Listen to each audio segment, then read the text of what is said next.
بسم اللہ الرحمن الرحیم۔ صدر ذی وقار، علماء و اساتذہ، مہمانان کرام، عزیز دوستو، آج الاصلاح نے الایمان بضع و سبعون شعبہ،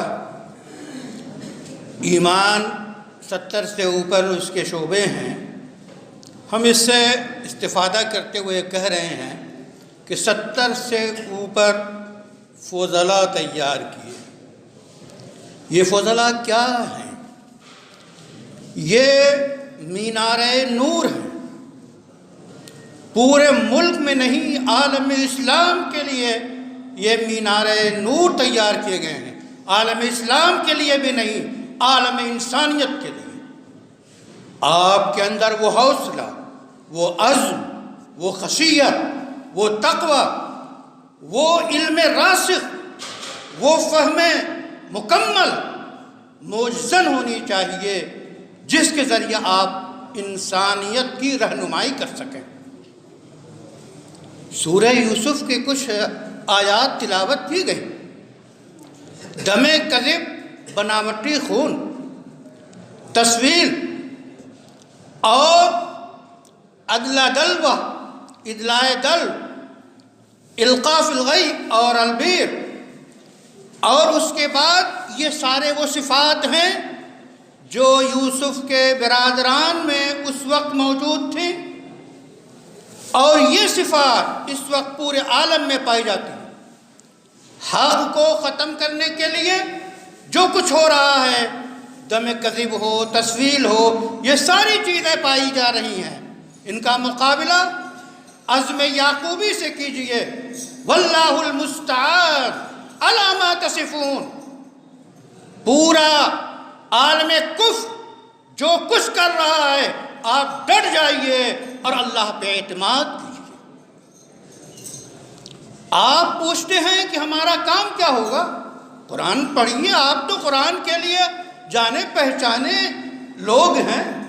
وَلِيُنذِرُوا قَوْمَهُمْ إِذَا رَجَعُوا۔ تفقہ فی الدین کے بعد کیا کام ہے؟ جب آپ نے قوم میں جائیں تو انذار آپ کا کام ہے۔ آپ بستی بستی، قریہ قریہ، شہر شہر، گاؤں گاؤں، صوبہ صوبہ اور دفتر دفتر، ایوان ایوان، ایوان بالا اور ایوان زیری میں کلمہ حق کو بلند کیجئے۔ یہ ہے انذار۔ انہیں ڈرائیے، اے وقت کے سلاطین، اے وقت کے جو ہے نبض پہ ہاتھ رکھنے والے لوگ اور اسے کچلنے والے لوگوں، سمجھو کہ کامیابی کی راہ کون سی ہے۔ آپ کے اندر یہ جذبہ بیدار ہو۔ آپ ہیں۔ قرآن کریم کے بارے میں مجھے یاد پڑتا ہے کہ غالباً 80 یا 81 کا وقت ہے، بلکہ اور اس سے پہلے 78 میں مجھے دارالعلوم دیوبند کے ایک مدرس اعلیٰ نے پابند کیا کہ یہاں الامام عبدالحمید الفراہی کی جتنی کتب ہیں وہ میں انہیں لے جا کر دیوبند پیش کروں۔ میں لے گیا، پیش کر دیا۔ اس کے بعد ابھی چند سال پہلے محترم مولانا سلمان ندوی کے ساتھ مولانا مفتی سعید پالنپوری کی یہاں حاضری ہوئی تو وہ کچھ لکھ رہے تھے۔ عصر بعد کا وقت تھا، یہ یاد کیجئے، عصر بعد وہ لکھ رہے ہیں۔ مولانا سلمان صاحب نے پوچھا، محترم کیا لکھ رہے ہیں؟ کہنے لگے تمرین کر رہا ہوں۔ بعد میں پوچھا، کہنے لگے ہدایت القرآن جو تفسیر ہماری چل رہی ہے اسے نوٹ کر رہا ہوں، لکھ رہا ہوں۔ سلمان صاحب نے پوچھا، یہ بتائیے امتیاز کیا ہے آپ کی تفسیر کا؟ تو انہوں نے کہا، جو ربط بین الآیات اور ربط قرآن جو مستقل ایک موضوع ہے اس کے حساب سے میں لکھ رہا ہوں۔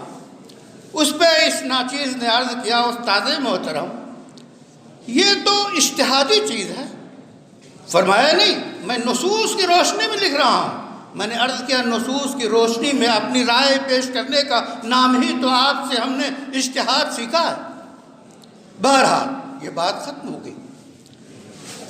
اس وقت میں نے کہا اس پورے خطے میں مولانا عبد الحمید فراہی کا یہ موضوع رہا ہے، اور انہوں نے ربط قرآن پہ جو کام کیا ہے وہ آپ کے سامنے ہے۔ وہ بچپن کی ریل گھوم گئی جو کتابیں لے جا کر میں نے ان کو دی تھی، میں سمجھ گیا کہ محترم اس سے استفادہ کر رہے ہیں۔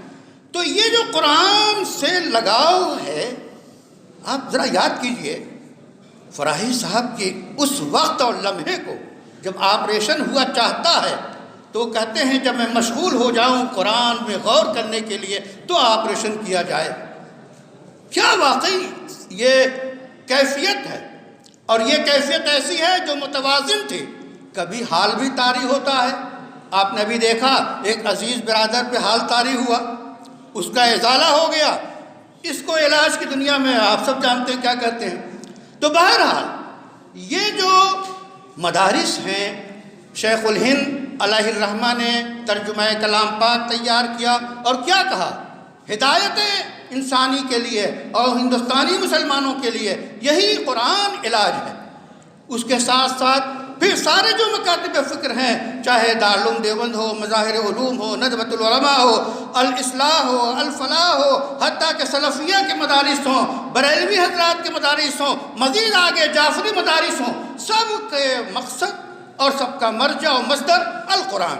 اس قرآن سے جتنا ہی ربط ہم پیدا کریں گے، اور اپنے اسلاف مولانا عبد الحمید فراہی، مولانا اختر اصلاحی اور آپ کے اساتذہ، ایک بڑی پیاری بات ہے، عبد الحمید البلالی کہتے ہیں حوالے کے وقت 6 صدی پہلے کے حوالے نہ دو، اپنے دور کے حوالے دو، تاکہ یہ سمجھا جائے کہ اسلامی شخصیات آپ کے دور میں موجود ہیں۔ تو یہ آپ کے اساتذہ جو قرآن سمجھتے ہیں اور آپ کو سمجھانے کی کوشش کرتے ہیں، اس رنگ میں رنگ جائیے اور پورے ہندوستان کو رنگ دیجئے، پورے عالم کو